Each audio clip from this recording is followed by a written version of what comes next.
박근혜 전 대통령과 최순실 씨 측에 433억 원 상당의 뇌물을 주거나 주기로 약속한 혐의로 재판에 넘겨진 이재용 부회장에 대한 1심에서 징역 5년의 실형이 선고됐습니다. 내심 석방도 기대했던 이재용 부회장 다시 서울구치소로 돌아갔습니다. 세기의 재판이 될 것이라고 말했던 박영수 특검이 구속 기소한 지 178일, 6개월 만입니다. 네. 이 자리에 최진영 변호사, 김광삼 변호사, 배종호 세안대 교수 모시고 자세한 얘기 나누겠습니다. 세 분 안녕하십니까? 안녕하세요. 네. 우선 먼저 세 분은 오늘 선고 결과를 어떻게 예상을 했고 결과를 보고 어떤 생각을 하셨는지 좀 우선 말씀을 좀 해주시겠습니까? 법조인들 사이에서도 예측 불허다라고 했습니다만 개인적으로는 유죄 가능성을 조금 더 높게 받는 것은 사실입니다. 왜냐하면 이미 탄핵으로 해서 사실상 법적 판단이 어느 정도 됐던 것이고 실제 다른 대기업과 달리 삼성 같은 경우에는 이 승마에 대해서 지원했는 그 부분에 대해서는 상당 부분 뇌물 가능성이 높다. 다만 아시다시피 미르나 K스포츠대전 같은 경우에는 재단에 대해서 설립했는 것에 대해서 뇌물로 하는 것은 우리나라 사법 역사상 전례가 없던 부분이어서 그 부분에 대해서는 많은 법조인들이 무죄 가능성이 있지 않을까 생각했는데 큰 틀에 봤을 때는 법조인들이 예측하는 정도의 어떤 결과가 나왔다. 다만 뇌물이 상당히 큰 70억이 넘는데 실형은 나왔지만 5년 나왔는 것은 생각보다는 조금 낮은 것이 아닌가 하는 것이 저의 개인적인 평가입니다. 배 교수님은요? 네, 다들 세계 재판이다. 그래서 정말 팽팽하다. 이렇게들 얘기했지만은 법조인들 사이에서는 대체적으로 유죄가 나올 가능성이 높다. 이렇게 본 것 같습니다. 저도 개인적으로 유죄 가능성을 높게 봤고요. 그 이유는 이제 크게 세 가지인데 워낙 증거가 많았습니다. 직접적인 증거는 아니지만 정황 증거가 많았고 특히 이제 대표적인 증거가 안종범 수석의 사초 수준의 그 수첩이 분명하게 다 기록이 된 간접 증거로 채택이 됐기 때문에 그걸 얘기할 수가 있겠고요. 그리고 또 이제 검찰 조사 과정에서 관련자들이 했던 진술들이 또 있기 때문에 그걸 나중에 번복했지만은 결국 재판부가 그런 부분을 증거로 정황 증거로 판단했겠고 두 번째로는 관련 사건들이 다 유죄 판결 이미 받았지 않습니까? 비선 진료도 다 전원 유죄를 받았고 그리고 또 문학의 블랙리스트도 다 유죄를 받았고 특히 이제 문영표 보건복지부 장관 같은 경우 국민연금 압력을 넣어가지고 삼성물산하고 제일모직 합병하도록 했는데 그 부분도 유죄를 받았기 때문에 결국 그런 거를 볼 때 이것도 결국 유죄가 될 가능성이 있다. 그리고 이제 마지막으로는 국민 여론입니다. 국민 여론을 보면은 박근혜 전 대통령 국정농단 관련해서 전체 한 80% 이상이 탄핵해야 된다라는 여론이 있어 결국 이제 탄핵이 됐지 않습니까? 그렇다면 만약에 이재용 삼성전자 부회장이 무죄가 되면은 이런 모든 것들이 다 결국 영향을 받기 때문에 이런 세 가지를 종합해서 결국은 유죄가 나오지 않았나 이렇게 생각이 됩니다. 일단 원래 이제 예측할 수 있는 부분이요. 전부 다 유죄가 된다거나 전부 다 무죄가 될 수 없는 부분이 있었죠. 그런데 이제 뇌물과 관련해서는 이제 단순 뇌물, 그 다음에 제3자 뇌물 공여가 있지 않겠습니까? 그런데 가장 다투지는 부분이 이제 부정한 청탁이었단 말이에요. 그래서 오늘 무죄 나온 것 중에 이제 K와 미르스포츠 재단과 관련된 부분에서 무죄가 나왔지 않습니까? 결과적으로 이제 부정한 청탁 부분이 굉장히 중요한 부분이었는데 이재용 부회장하고 박근혜 전 대통령이 세 번의 독대를 했어요. 그럼 그 내용 중에 부정한 청탁이 있느냐? 그건 양자가 부인을 하고 있기 때문에 굉장히 어려운 부분이었기 때문에 이 부분은 좀 무죄가 좀 불가피했지 않느냐 이제 그런 생각을 좀 할 수 있고요. 저는 개인적으로 볼 때 오늘 판결 전체를 보면 일단 상당히 엄격한 기준에 의해서 선고를 했다. 저는 그렇게 평가를 하고 싶습니다. 그래서 핵심적으로 인정되는 거에 대해서 인정을 하고 약간 애매하다랄지 이제 법리적으로 좀 문제가 있는 부분에 대해서는 명백하게 무죄 판단을 했다. 그것은 일단 단순 뇌물 공여와 관련된 부분에 있어서는 상당 부분 또 일부는 또 무죄가 나왔잖아요. 그래서 굉장히 엄격한 기준을 댔기 때문에 핵심적인 부분에 대해서는 일단 유죄가 나왔다. 이렇게 보고 있습니다. 지금 말씀하셨던 그 부정한 청탁과 관련해서는 그 독대 과정에서는 그 무죄로 나온 겁니까? 그렇죠. 부정한 청탁과 관련해서 이제 명시적 부정한 청탁이 없었고 또 어떤 삼성의 현안에 관한 대가성 관계가 없었다. 그래서 그 부분은 명백하게 미르와 K스포츠 재단과 관련된 204억에 대해서는 이제 무죄를 선고한 거죠. 그래서 아마 물론 항소심에서 굉장히 다투질 가능성이 있지만 제 개인적으로 생각으로는 1심에서 워낙 좀 타이트하게 예. 유죄 부분을 인정했기 때문에 항소심에서는 나머지 부분 가지고 많이 다퉈질 가능성이 크다 이렇게 봅니다. 예, 좀 1심에서 어떤 부분이 타이트하게 좀 유죄를 인정받았는지 변호사님께 설명 좀 부탁드리겠습니다. 지금 그렇습니다. 5가지를 모두 유죄로 인정을 받은 상황이죠. 그렇습니다. 예. 크게 봤을 때는 그 5가지 죄가 다 됐었는데 큰 죄목이 뇌물공여, 예. 또 횡령, 그리고 또 국외재산 도피, 그리고 국외재산 도피를 했는데 또 말세탁을 통해서 이른바 그 범죄 수익 은닉, 예. 더불어서 지난 그 국회에서 출석해서 위증, 이 5가지 죄목이 큰 틀에서 봤을 땐 전부 다 그 유죄를 받았기 때문에 예. 이 특검 측의 쾌유성이다 이렇게 얘기를 할 수 있습니다. 예. 다만 그것을 조금 더 나누어 봤을 때에 이 뇌물이라는 것을 지금 김 변호사님 말씀하신 것처럼 이 판결문을 보면은 승마 지원에 관한 것, 그리고 또 동계 스포츠 영재센터에 대한 지원에 관한 것, 예. 그리고 미래와 K스포츠 재단 이것으로 3개로 나누어서 승마 지원에 관한 부분 같은 경우에는 78억 원 정도 지원을 했는 부분을 전부 다 유죄를 인정했습니다. 그리고 또 동계 스포츠 영재센터에 16억 원 지원했는 것 같은 경우에도 부정한 청탁이 있었다라고 해서 그 부분도 유죄를 인정했습니다. 예. 다만 굉장히 문제가 됐던 미르와 K스포츠 재단에 대한 200여억 원이 넘는 금액에 대해서 그 재난 출연금으로 냈지 않습니까? 예. 그 부분에 관해서는 3번에 걸친 독대 속에서도 묵시적, 명시적, 간접적인 청탁이 없었다라고, 그리고 그걸 인정한 증거가 없었다라고 해서 보면은 전체적인 큰 틀에서 봤을 때는 다 뇌물이 인정됐지만 사실상 이 사회적으로 가장 큰 또 무리를 일으켰던 미르와 K스포츠 재단에 대해서는 무죄를 선고했기 때문에 이 부분에 대해서 이 특검 측으로서는 항소를 해서 그 부분에 대해서도 유죄를 만들 수 있도록 노력하겠다, 그렇게 밝힌 것 같습니다. 승마 지원 관련해서 72억 원만 유죄가 인정된 거 아닙니까? 아, 그렇습니다. 그 내용 중에 맞습니다. 77억 9천만 원 정도인데 예. 그 중에 마필 지원했는 부분에 대해서는 전부 인정을 했지만 마필을 운반하는 수단인 차량, 그리고 선수단이 움직이는 차량, 그 부분에 대한 것은 예. 소유권과 관련해 가지고 삼성 측에 있다는 취지로 해서 그 부분 차량 2개 그 몇 개와 관련해 가지고는 예. 무죄를 판결하는 것으로 지금 읽히는 것 같습니다. 예. 이번에 이제 유죄 무죄를 가르는 가장 큰 변수가 될 가늠자로 이제 뇌물죄 부분 아니었습니까? 예. 그렇죠. 이제 뇌물죄. 네, 뇌물죄가 인정되면서 이제 뭐 다른 여타 죄까지 이제 다 그렇죠. 인정이 그러니까 되는 뇌물죄가 상황이 있고 된 그다음에 이제 거잖아요. 국외 재산 도피, 예. 범죄 수익 은닉, 뭐 유증, 예. 업무상 횡령, 이제 이게 다 연결이 돼 있는 거거든요. 예. 근데 뇌물죄도 단순한 뇌물이 아니고 단순 뇌물 공여하고 제3자 뇌물 공여 이제 2가지로 나눠볼 수 있어요. 그런데 제3자 뇌물 공여는 본인 직접 돈을 받는 게 아니고 제3자가 받는 거잖아요. 그래서 일반적인 뇌물 공여에 비해서는 약간 요건이 까다롭습니다. 예. 아까 말씀드린 것처럼 부정한 청탁과 대가성이라는 게 필요하고, 단순한 뇌물 공여에 있어서는 직무와 관련성, 그리고 포괄적인 어떤 대가성이 있으면 되기 때문에 예. 제3자 뇌물 수수에 비해서는 단순 뇌물죄가 인정되기가 굉장히 요건상 이렇게 어렵지 않죠. 예. 그래서 오늘 인정된 것은 일단 오늘의 이제 판결의 주안점은 그거예요. 박근혜 전 대통령이 최순실 씨가 사익을 추구하는 것을 알고 있었다. 예. 그리고 삼성 현안이 무엇인지를 알고 있었다. 예. 그런 상황에서 적극적으로 지원을 요구했고, 여기에 삼성이 수동적으로 뇌물을 공유했다. 그러니까 오늘 판결의 어떤 요지는 이제 그렇게 볼 수 있는 거거든요. 예. 그래서 일단 뇌물 자체에서는 어떻든 간에 K나 미르스포츠 재단에서는 무죄가 나왔다 할지라도 직접적 뇌물 공유와 관련된 부분 중에서 72억의 유죄가 나왔기 때문에 이 부분 자체는 박근혜 전 대통령의 재판에 있어서도 이제 결정적인 영향을 미칠 수밖에 특히 없죠. 이 부분과 관련해서는 그 사실 그 뇌물죄와 제3자 뇌물 같은 경우에 제3자 뇌물 같은 경우에는 그 말씀하신 것대로 부정한 청탁이라는 요건이 플러스 알파 되는데 예. 말씀하신 대로 그 부정한 청탁이 그 승마 지원과 이 동계 스포츠 영재센터에서는 부정한 청탁이 있었다는 것을 명시적으로 인정을 했습니다. 그래요? 그리고 또 그 제3자 뇌물이 아닌 단순 뇌물, 한마디로 박근혜 전 대통령이 한 푼도 안 받았지만 최순실 씨가 돈을 받은 것, 이 부분에 대해서 단순 뇌물죄로 인정했는데 예. 사실 이 부분과 관련해 가지고는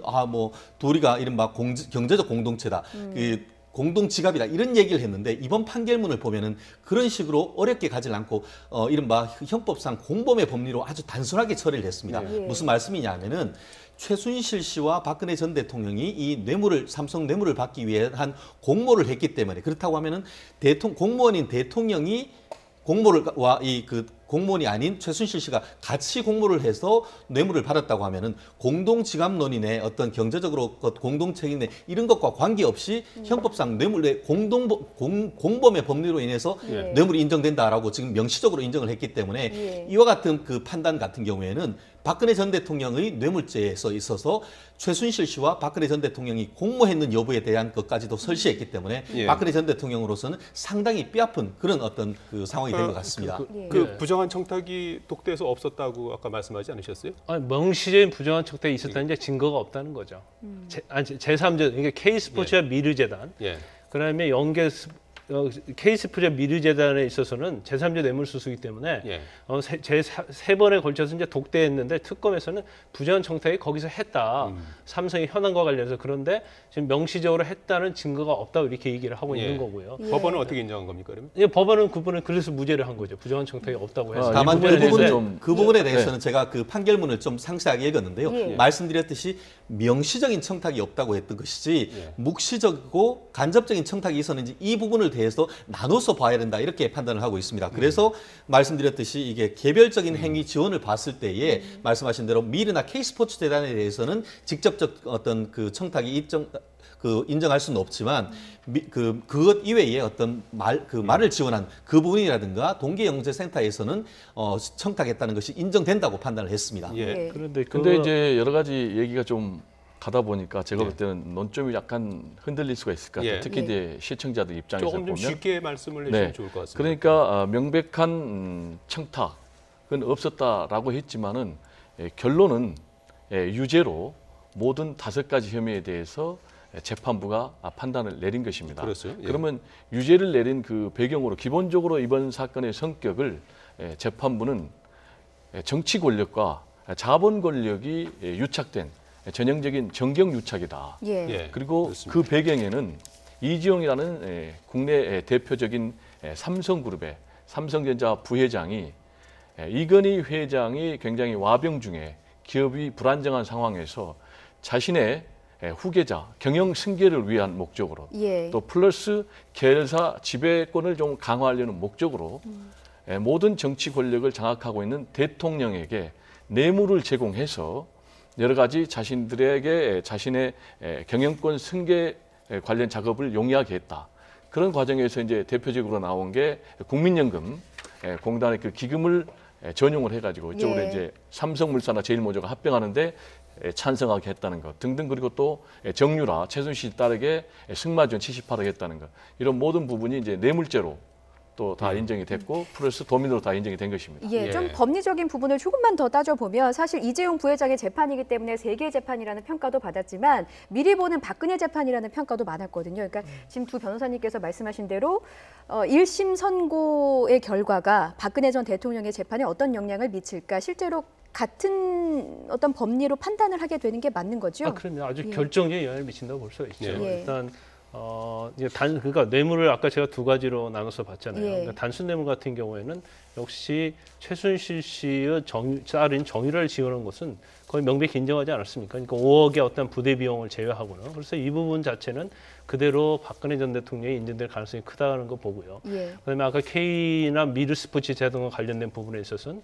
204억 자체가 어떤 부정한 청탁이나 삼성의 경영승계 현황과 관련된 부분에 있어서 대가성으로 지급한 것이 보기 어렵다. 예. 그냥 보기 어렵다는 것은 이제 증거가 부족하다는 얘기예요. 예. 그렇기 때문에 이 부분도 사실은 박근혜 전 대통령에서 무죄 가능성이 있는데 근데 좀 틀린 부분이 있어요. 어떤 틀린 부분이냐면 뇌물죄는 박근혜 전 대통령에 대해서는 SK 최태원이나 신동민 회장과 관련된 뇌물이 따로 있거든요. 예. 그런데 그 부분은 또 따로 봐야 하는 건데 예. 영향을 미치는 것 중에서 지금 미르나 K스포츠에 대한 관련된 부분에서는 뇌물 말고요. 직권남이나 강요 행위를 같이 기소를 했거든요. 예. 그렇기 때문에 설사 그 부분이 무죄가 된다 하더라도 그럼 직권남이나 강요 어쩔 수 없이 우리가 재단에 돈을 출연할 수밖에 없었다는 그게 인정이 된다고 한다면 예. 또 이재용 회장과 달린 그 부분에 또 유죄가 나올 수 있는 그런 부분이 있는 거죠. 그래서 굉장히 결정적으로 중요한 영향을 미치지만 꼭 반드시 그 결과를 그대로 가는 건 아니라고 할 수 있겠지만 네. 적어도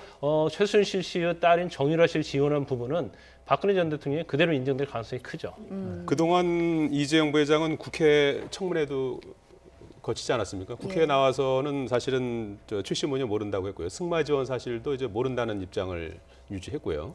그다음에 이제 승계 과정과 관련 없다 이제 이런 입장을 계속 이제 견지를 했는데 물론 이제 뭐 1심 선고가 나온 상황에서 그게 뭐 말이 틀렸다 맞았다 이렇게 저희가 속단하기 이런 상황인데요. 그 부분에 대해서 이제 법원은 반대로 해석을 한 거죠. 그렇습니다. 예. 그 부분에 대해서는 그 기본적으로 그 핵심 공수 사실이 이른바 이 국회 증언 감정에 관한 법상의 위증 아니겠습니까? 네. 실제 본인 같은 경우에는 그 지난번 그 국회에 나와서 언제 최순실을 알았느냐라고 했을 때 한창 고개를 갸우뚱거리다가 2016년 8월경 이 문제가 된 이후에 알았다라고 얘기를 했는데 예. 이번 그 판결문을 읽어봤더니만 전체적으로 봤을 때 2014년 말경에 이른바 승마공주네 뭐네 해서 최순실 씨 그리고 그 정윤혜 씨의 딸이라는 사실이 알려졌고 그와 관련해서 이재용 부회장을 비롯해서 그 관련되는 삼성 임원진이 그 사실을 알았고 확정적으로 그 안 사실이 2015년 여름경이다 이렇게 나오고 있습니다. 판결문에 다 그렇습니다. 그 명시가 내용이 나오기 때문에 예. 결국 그 법정에서 그 국회에서 진술 자체가 위증이었다라고 얘기를 하고 있고 예. 그것 이외에도 보면은 아주 그 판결문이 굉장히 상세하게 돼 있고 그 상세한 내용을 줄여서 22장으로 만들어 놓은 이번 보도 자료를 봤을 때도 예. 말씀하신 것처럼 그 삼성이 내부적으로 어떤 최순실 씨와 박근혜 전 대통령을 알고 했던 그러면, 그 내용이 예. 다 나오는 것 같습니다. 여기서 과거 국회에서 이재용 부회장이 증언했던 내용을 잠깐 들어보도록 하겠습니다. 예.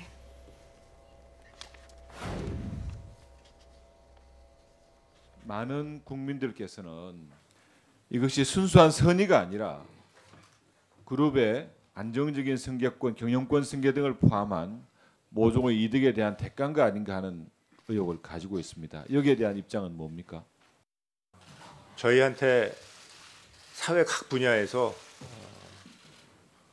많은 지원 요청, 뭐 문화, 스포츠 포함해서 여러 각계각면에서 들어오고 있습니다. 저희는 단 한 번도 뭐를 바란다든지 무슨 반대급부를 요구하면서 출연을 했다든지 지원을 한 적은 없습니다.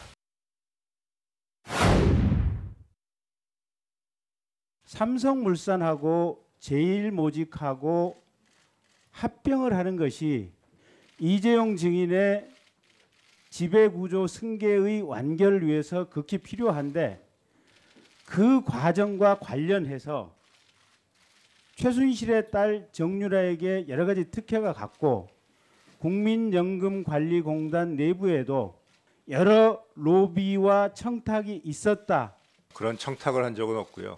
제가 사회에서 인정을 받고 저희 또 임직원들한테 우리 고객사들한테 인정을 받아야지 제가 경영자의 한 사람으로서 자립을 하는 거지 그 지분 얼마라고 생각하지 않습니다.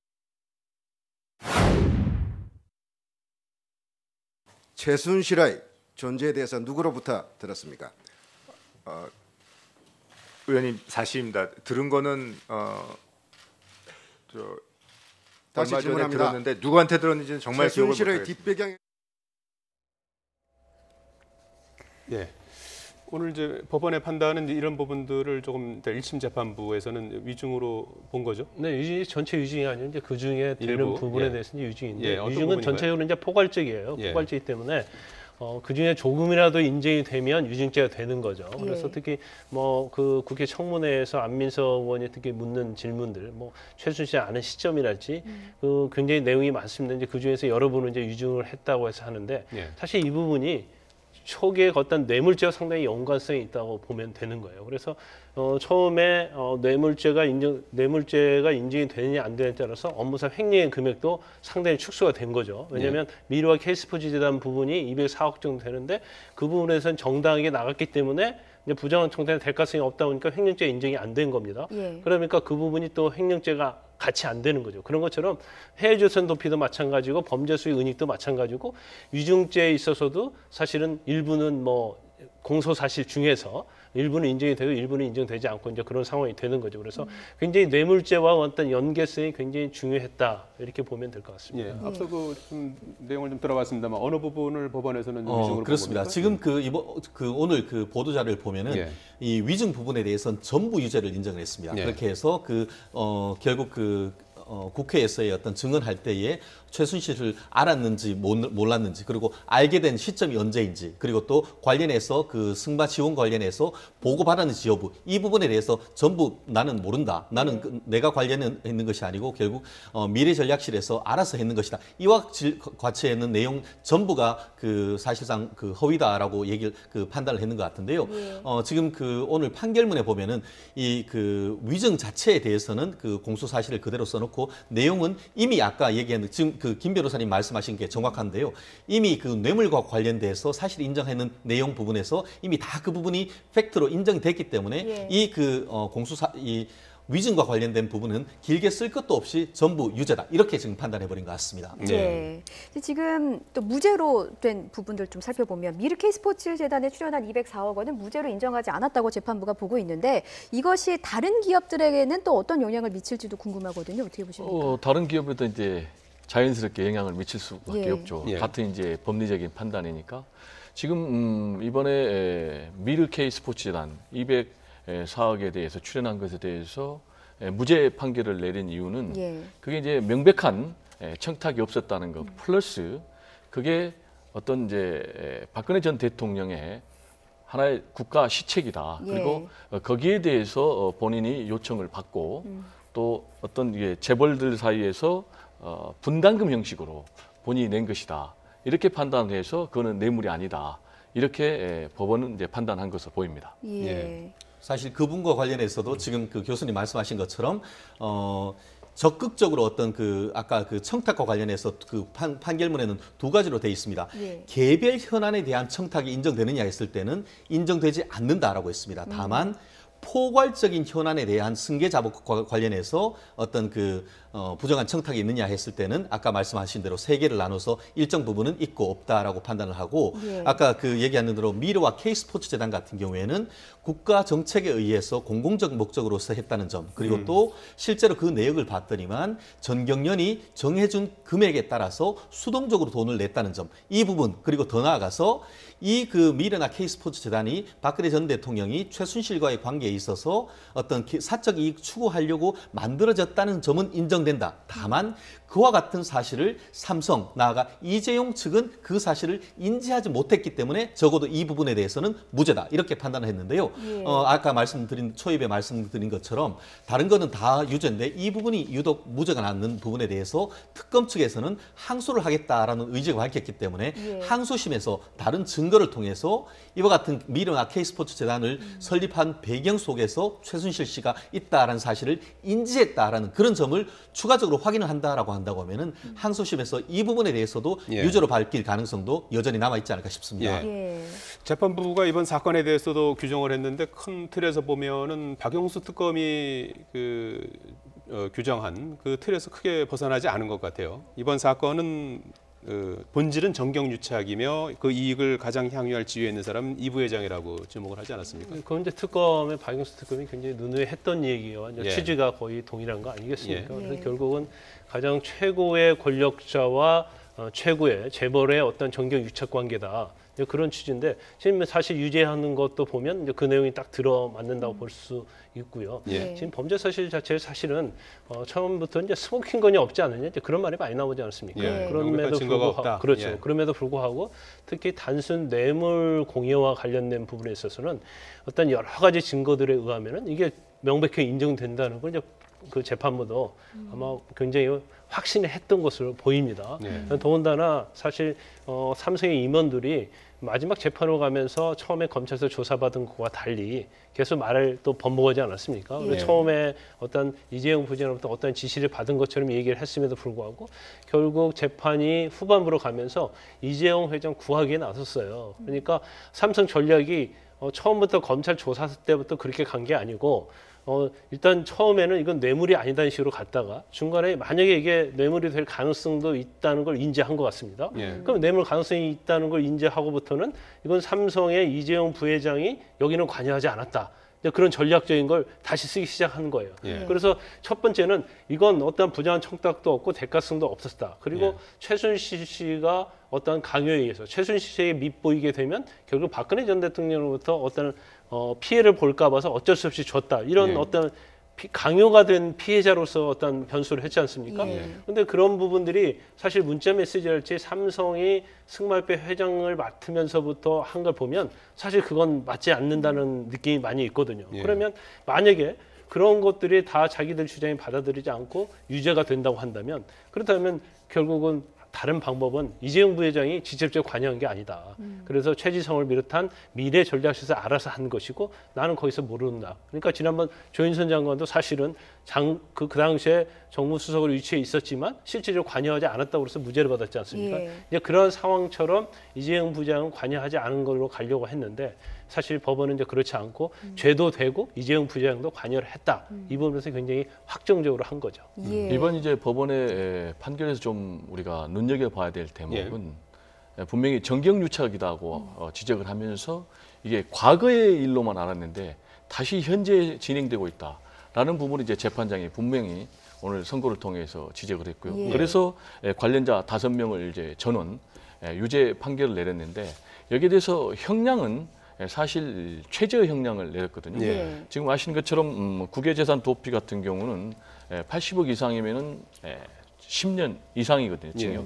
그리고 이제 뇌물죄 같은 경우는 50억 이상이면은 여기도 또 최하 5년 이상인데 이 부분에 대해서 오늘 이재용 삼성전자 부회장에 대해서 예. 징역 5년 이제 최저형을 내렸기 때문에 당장 특검 측에서 이제 반발하고 있지 않습니까? 앞으로 최선을 다해서 중형을 더 선고받도록 노력하겠다라고 예. 해서 앞으로 이 형량 문제도 굉장히 큰 쟁점이 될 것으로 전망이 됩니다. 그러니까 그게 예. 궁금합니다. 사실 검찰은 12년을 구형했는데 이재용 부회장은 5년을 선고받았단 말이죠. 이렇게 차이가 왜 이렇게 큰 겁니까? 그렇습니다. 그 구형이란 것은 네. 말 그대로 우리는 구형이라고 합니다만 법정에서는 검사님 의견 진술을 하시죠 해서 한마디로 형에 관한 검찰 측의 의견 진술입니다. 예. 그거에 구애하지 않고 법원으로서는 그것보다 높게도 할 수 있고 낮게도 할 수 있고 그렇게 하는데요. 이번 같은 경우에는 제가 봤을 때는 한마디로 이 사건의 핵심 자체를 지난번 그 특검도 최종 심리를 하면서 뇌물 범죄다 이렇게 얘기를 했습니다. 그렇기 예. 때문에 아까 얘기하신 대로 그 이후에 그 뇌물 공여 이후에 있었던 횡령이나 아니면 국외재산 도피나 이런 일련의 것들은 뇌물을 공여하는 과정에서 일어난 범죄이죠. 그러다 보니까 이번 판결을 하면서도 뇌물 공여 자체에 대해서 천착을 했다 이렇게 보이는 것 같습니다. 실질적으로 교수님 말씀하신 것처럼 뇌물 받은 사람은 금액에 따라 다르지만 뇌물 준 사람은 1원을 주건 1,000억을 주건 관계없이 형법상 뇌물 공여인데요. 그것이 5년 이하의 범죄로 되어 있습니다. 예. 그리고 실질적으로 대법원 양형위원회의 양형 기준을 보면은 보통 같은 경우에는 한 2, 3년이지만 가중했을 때 할 수 있는 것이 한 5년 정도로 맥시멈을 하고 있습니다. 그렇기 때문에 이번 판결 같은 경우에는 아까 말씀하신 대로 정치 권력과 경제 권력의 부당한 밀착에 발생했다라고 얘기를 하면서도 예. 다른 것보다 이것이 실질적으로는 뇌물 공여죄다라는 것에 해서 가중 처벌을 해서 뇌물로 처벌할 수 있는 실질적인 양형 기준의 상한으로서의 5년을 선고했다. 다만 그 부분에 대해서는 특히 이제 보면은 진보 측이라든가 아니면 노동계 측 같은 경우에는 이 삼성 봐주기 아니냐 하고 있습니다만 또 양형에 대해서는 또 재판부의 전권이면은 틀림없고 다만 지금 특검에서도 이른바 양형 부당으로 해서 항소를 해야 하기 때문에 최종적인 어떤 그 사실심 형의 판단은 항소심의 그 어떤 몫으로 지금 남아 있는 것 같습니다. 예, 화면에 지금 오늘 법정 서울지방법원에서 이제 그 선고 끝난 뒤에 서울구치소로 돌아가기 위해서 이제 돌아가는 모습이 화면에 나오고 있는데요. 일각에서는 이제 징역 5년형 실형 사실 뭐 굉장히 이제 뭐 어떻게 보면 중형 아니겠습니까? 5년형을 이제 선고받긴 했는데요. 검찰 구형이 12년 이제 나온 부분이 있고 일반적인 이제 국민법 감정상 이 뭐 양형이 좀 약한 게 아니냐 이런 주장도 하는 것 같은데 그거 어떻게 보십니까? 저는 한 뭐 7년에서 한 8년 생각을 했어요. 근데 예. 징역 5년을 왜 생각하지 않았냐면 지금 현재 범죄 사실 중에서요. 형량이 제일 높은 게 국외재산 도피 그 혐의입니다. 예. 그게 지금 사실 10년 이상 무기징역이거든요. 그러면 적어도 10년 이상을 선고해야 하는데 이제 재판부에서 한 번 감경을 할 수가 있어요. 그러면 반절까지 감경하면 5년 이상이 됩니다. 예. 그래서 최저형은 5년 이상이에요. 그러니까 지금 뭐 언론 보도에 의하면 집행유예도 뭐 기대를 했다고 그러는데 예. 해외 국외재산 도피죄가 무죄가 나오지 않으면 집행유예 자체가 불가능해요. 현재 범죄 혐의가. 예. 그래서 항소심에 가서 예를 들어 이대로 간다 하더라도 만약에 그 국외재산 도피 혐의가 항소심에서 무죄가 안 나오면 예. 5년 이하로 깎아줄 수가 없어요. 그러니까 이번 재판부에서 상당 부분 많은 부분을 유죄로 인정했지만 예. 적어도 형량에 있어서는 이재용 부회장에게 굉장히 아주 선처를 해준 거라 볼 수 있습니다. 왜냐하면 재판부가 가장 선처해줄 수 있는 낮은 형이 징역 5년이거든요. 그래서 그런데 사실 이제 뇌물과 국외재산 도피 이런 것들이 다 연결성이 있지 않습니까? 예. 그래서 뇌물죄에서 어떻게든지 무죄를 받아야지 국외재산 도피죄가 50억 이상인 경우에 형량이 그렇기 때문에 그 밑으로도 줄여야 하는 그런 부분이 있어요. 그래서 그런 부분이 이제 항소심에서 과연 일부라도 유죄가 인정이 되면 집행유예를 받을 수 있느냐 없느냐 거기에 대한 관건은 국외재산 도피죄가 무죄냐 아니면 50억 이하로 줄이느냐 이제 그게 사실은 반대로 관건이죠. 이 삼성이 뭐 글로벌 기업이고 우리나라 대표 기업 아니겠습니까? 그래서 우리 국가 경제에 미치는 영향을 감안하면 이 부회장에 대한 실형 선고, 집행유예로 이렇게 이제 풀어줄 수도 있는데 그게 좀 과한 게 아니냐 하는 그런 아쉬워하는 의견도 있는 것 같아요.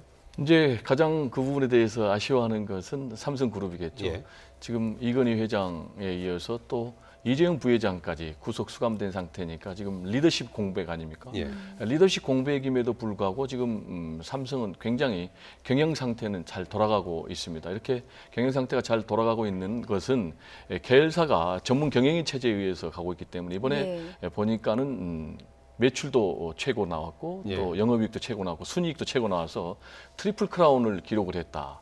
뭐 이런데 그렇지만 이제 장기적으로 리더십이 부재할 경우에는 가장 중요한 게 뭐 기업의 구조 조정이라든지 그런 부분 또 그리고 M&A 같은 이런 부분에 대해서 이제 큰 지장을 받을 수밖에 없고요. 그렇지만은 삼성의 역사를 보면은 현재까지 삼성의 이병철 선대 회장으로부터 또 이건희 회장 그리고 또 이재용 부회장에 이르기까지 여태껏 이전에는 한 번도 유죄를 판결을 받았지만은 이게 구체적으로 실형을 받은 적은 없단 말이죠.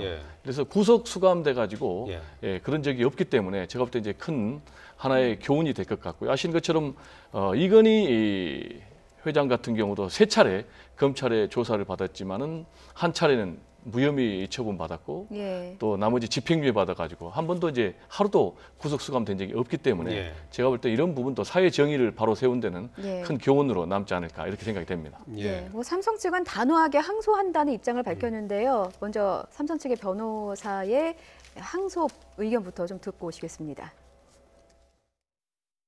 제1심 판결은 법리 판단과 사실 인정 그 모두에 대해서 법률가로서 도저히 수긍할 수가 없습니다. 즉시 항소할 것이고 상급심에서는 반드시 공소사실 전부에 대해서 무죄가 선고될 것을 확신합니다. 오늘 재판부가 판결한 것 중에 전부 다 인정하지 못하겠다는 말씀이신가요? 예, 유죄가 선고된 부분에 대해서는 전부 다 인정할 수 없습니다. 예, 이렇게 되면 이제 이제 항소하게 되는 거고요. 항소심 가면 이제 대법원까지 가서 최종 결론이 나게 되는 그런 상황이라고 봐야 되죠. 그렇습니다. 그런데 그 흥미로운 것은 이것이 특검법에 의해서 기소가 됐는데 특검법에 따르면은 1심은 6개월, 항소심은 3개월, 상고심은 2개월에서 생각보다 짧은 시간 내에 항소심 결과가 나올 가능성이 상당히 있습니다. 그런데 지금 오늘 이재용 부회장 측의 변호인들 같은 경우에는 전부 다 어떻게 보면 수긍할 수 없다. 물론 전부 부인을 했기 때문에 상당 부분 유죄가 나오는 부분에 대해서는 인정할 수 없고 또 무죄도 그 무죄 이유에 대해서 인정할 수가 없다는 그런 취지인 것 같은데요. 실제로 지금 유죄 내용을 봤을 때에 어떻게 보면 삼성물산과 제일모직의 합병이 어떤 지배권 강화와 관련이 있느냐에 대해서 이 법원은 강화에 관련이 있다라고 판단을 했고 물산의 주식을 처분을 최소화하는 것도 지배권 강화와 관계가 있다라고 했습니다. 그런데 이 부분에 대해서는 삼성전자 측에서는 물산 이와 같은 어떤 경영승계 프로젝트 자체가 없다라고 했기 때문에 항소심에서 이와 같은 사실관계, 기초적인 전제에 대한 어떤 다툼은 계속 있을 것 같은데 항소심에서 과연 누구의 손을 들어줄지는 우리가 국민들이 좀 관심을 갖고 지켜봐야 될 것 같습니다. 일단 이 재판은 이제 대법원까지 갈 수밖에 없어요. 일단 1심 판결 결과는 어느 정도 만족할 수 있는 게 아니죠. 특히 이제 삼성은 만족할 수 없기 때문에 당연히 항소를 하고요. 그런데 이제 무죄 부분에서 이제 특검에서 항소할 수밖에 없습니다. 더군다나 또 양형도 특검에 생각하는 것보다 훨씬 적게 나왔기 때문에 특검에 항소하는데 지금 사실은 그 특검법에 의하면 1심을 이제 3개월 하고 항소심이 2개월, 대법원 2개월로 돼 있는데 이 규정이 훈시 규정이에요. 그러니까 강행성이 없어요. 그러다 보니까 1심수도 6개월 재판하지 않았습니까? 그리고 이제 항소심인도 원체는 특검법에 이제 2개월 해야 하는데 지금 그것도 훈시 규정이니까 아마 그게 지켜지지 않을 가능성이 크다고 봅니다. 그러면 4개월이 원칙적으로 할 수 있고 대법원에서 4개월이거든요. 구성이 돼 있는 상태라고 하면. 그러면 향후에 그것만도 8개월이잖아요. 그러면 항소장을 제출하고 항소 이유서 쓰고 하면 적어도 한 1년 정도 걸려야지 대법원에서 결과가 나오는데 이제 항소심에서도 설사 어떤 경우가 됐든 제가 볼 때는 삼성에 만족하는 결과나 특검이 완전 만족하는 결과는 나오지 않을 거라고 봅니다. 그럼 결과적으로 또 항소심에서 재판이 끝나게 되면 특검이나 삼성이나 같이 또 항소를 할 거예요. 그럼 결과적으로 대법까지 갈 가능성이 시간표는 어떻게 되는 겁니까? 항소심은 언제 정도 나오고? 일단 뭐 7일 이내에 항소를 하게 돼 있고요. 그리고 이 재판한 기록이 항소심으로 갑니다. 그러면 거기에 접수되면 20일 이내에 항소 이유서를 제출하게 돼 있는데 그것 따지면 한 20 며칠 되겠죠. 그런데 일반적인 사건은 항소 이유서가 제출된 다음에 재판이 시작이 되는데 아마 이 사건은 제가 볼 때는 항소 이유 마지막 기간 전에 재판 일자를 잡을 걸로 봐요. 그래서 적어도 항소심 재판 일자는 향후 30일 이내에 재판 날짜가 잡힐 겁니다. 그 결론은 최종적으로 나는 데는 언제쯤 가서? 그러면 한 4개월 잡으면 정도. 한 5개월 내, 적어도 5개월 내에는 결론이 날 가능성이 크죠. 알겠습니다. 최준영 변호사, 김광삼 변호사, 배정호 세한대 교수였습니다. 세 분 고맙습니다. 고맙습니다. 감사합니다.